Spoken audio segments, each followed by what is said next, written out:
Hello, I'm Mrs. Sutton, your librarian at East Campus.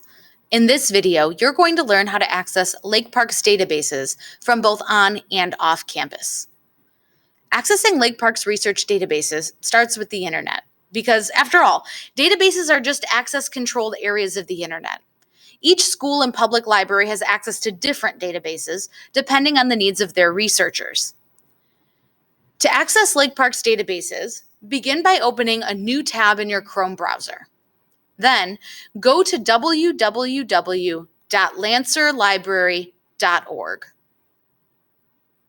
Once the library page is loaded, look for the Research button.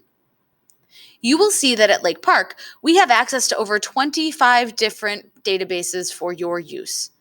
If you scroll through the list, notice that there are some that specialize in biographies, culture, health. We even have access to National Geographic content, databases in science, history, geography.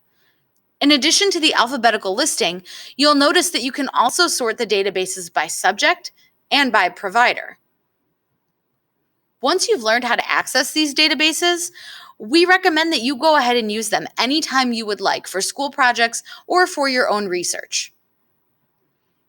It's important to note that databases are not freely available to everyone. Users have to have a subscription. While you are a student at Lake Park, you will have access through our subscriptions. To use the databases, it is important that you use the links on the library website or links that are provided to you by your teachers when you're working on projects. These are links specific to accessing Lake Park subscription. If you Google the name of the database and try to gain access that way, you will not be able to get in, even with the correct username and password. If I were you, I would bookmark lancerlibrary.org if you haven't already, so that it's easy for you to come back to again and again when you're working on research projects. To open the databases, you will either need to be on campus, where your Chromebook will automatically authenticate based on your location, or you will need to use a username and password when you are signing into databases from off campus. Please note, the usernames and passwords are shared across the entire school. You do not use your Lake Park Google credentials to sign into our databases.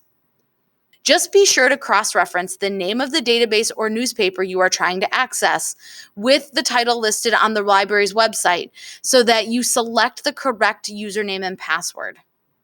When prompted, enter the correct username and password, and you're in.